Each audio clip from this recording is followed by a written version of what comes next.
Hello students and welcome to your history class. Today we will take the next topic in our chapter Administration, Society and Culture under Delhi Sultanate, which is architecture, and this lecture is for 7th class.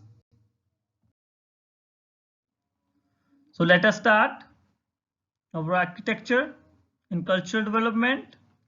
The architecture of this period was a blend of Hindu and Muslim style, and this style is known as Indo-Islamic style of architecture. Now, how the mixture was over there? As the Muslim rulers employed Hindu craftsmen who used Indian decorative styles in construction of Muslim buildings. The two most important architectural forms which were used in buildings of this period were the arch and the domes and the minarets, which is the third thing, and the minarets, which is our Turkish style of architecture. You can say our Islamic style of architecture. So our Islam, the thing which we have taken from the Islamic world are the arches, domes and minarets in our architecture. Is it clear?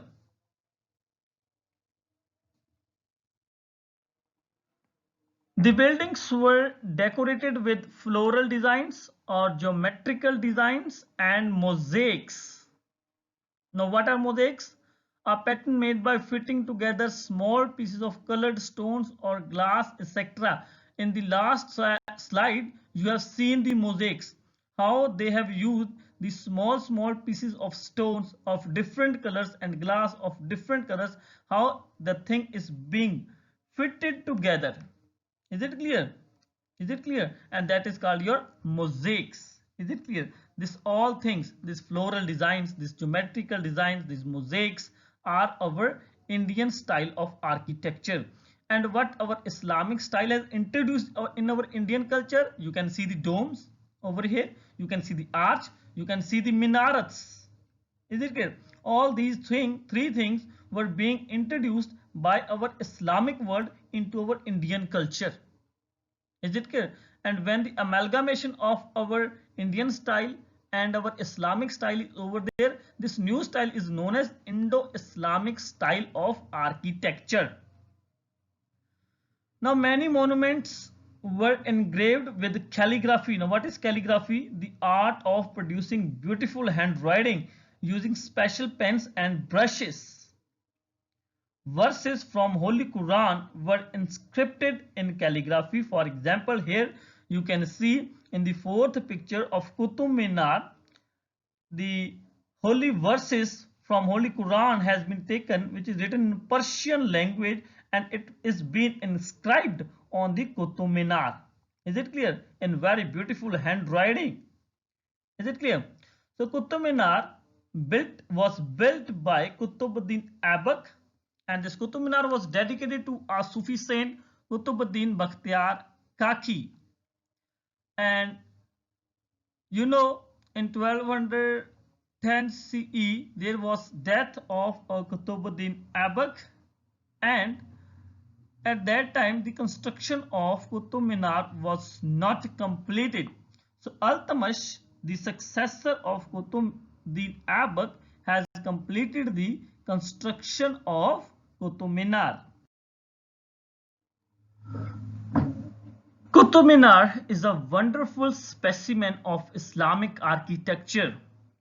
It is decorated profusely with calligraphic inscriptions and engraving. The structure has been declared as UNESCO World Heritage Site. Now we will talk about the architecture of Mamluk and Khalji. It was ornamental. Tughlaqs, the architecture was simple, and monuments built by Lodhis, they were more lavish, means expensive, and included huge domes. You have seen the domes over there in the last slide.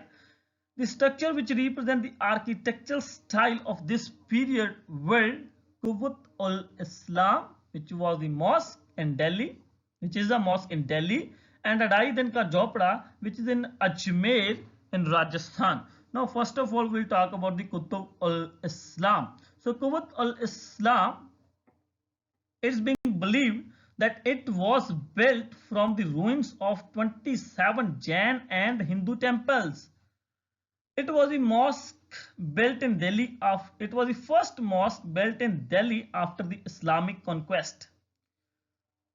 When Aibak was the commander of Muhammad Ghori's garrison that occupied the Delhi, he wanted to leave the imprints of his religion in his new territory. So Aibak decided to erect a mosque epitomizing the might of Islam. So he chose the site, the heart of the captured Rajput citadel of Kila Rai Pithora. Pithora is a Persian word for Prithviraj Chauhan. Is it clear? So he has chosen a site which was in the heart of our Prithviraj fort. So Qutub Minar was built simultaneously with this mosque, but appears to be a alone structure built as a minar of Jami Masjid for Muazzin. Muazzin is a man who calls Muslim for prayer from minaret of mosque. Is it clear? This mosque was constructed on the remains of temples, and in addition it was also constructed from the materials which was taken from the other demolished temples. Is it clear? So this was your Quwwatul Islam. It was being erected to mark the victory over Prithviraj Chauhan by Qutbuddin Aibak or Muhammad Ghori. Is it clear? It was the first Turkish mosque which was being built in our India. Now the next was Adhai Din Ka Jhopda. So literally it means shed of 2.5 days. The site of a mosque was originally a Sanskrit college building. There was a temple of Saraswati Mata located on western side, and this college was also dedicated to Saraswati Mata, and it is being believed that this Hindu temple was featured with at least 700 pillars. According to the legend, after defeating Prithviraj Chauhan, Muhammad Ghori passed through Ajmer. There he saw the magnificent temple and ordered his slave General Qutbuddin Aibak to destroy them and construct a mosque on this place. And all of this should happen in 60 hours only, that is 2.5 days. The artisans could not build a complete mosque in 60 hours, but they built a screen wall where Ghori could offer his prayers and all these things. They have demolished the college, they have demolished the temple within 60 hours, 2.5 days. That's why the name is over there, Adhai Din Ka Jhopda. By the end of the century, a complete mosque was built, and the date was 1199 CE. Is it clear? And it was being accomplished by Iltutmish.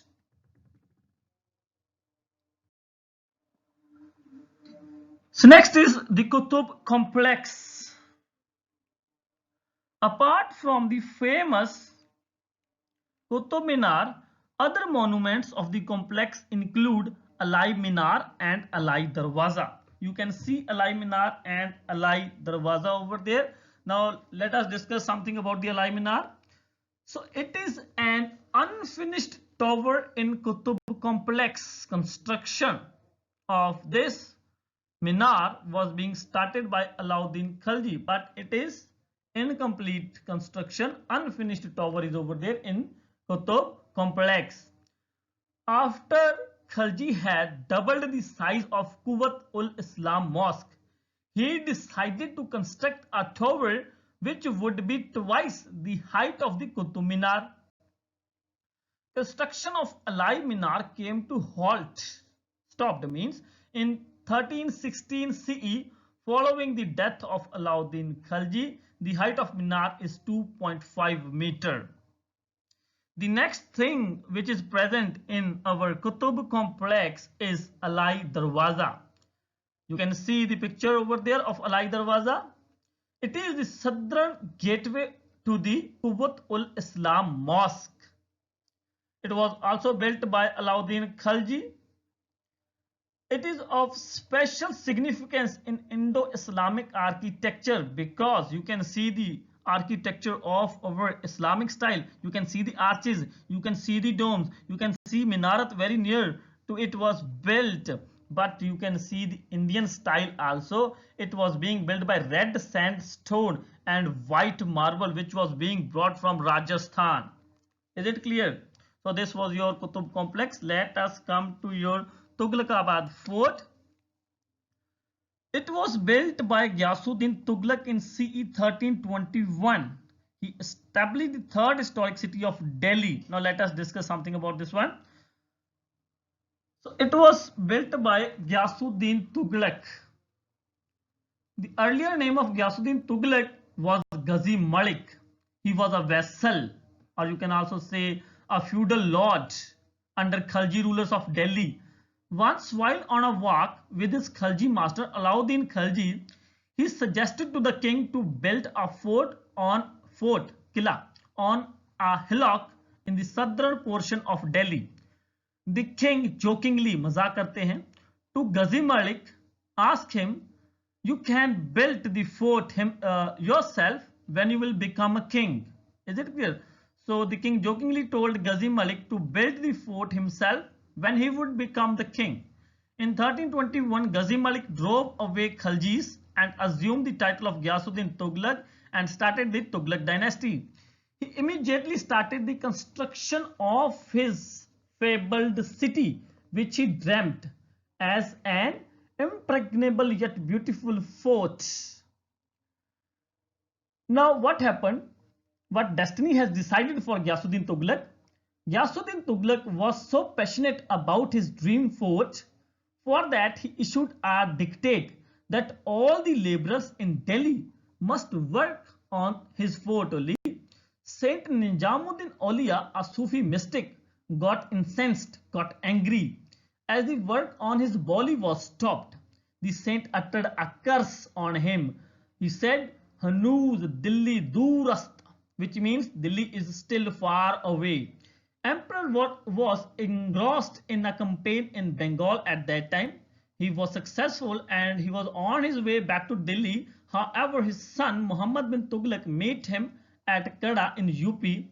Allegedly, at the prince's order, the Shamiana was made to fall on the emperor, who was crushed to death under the Shamiana.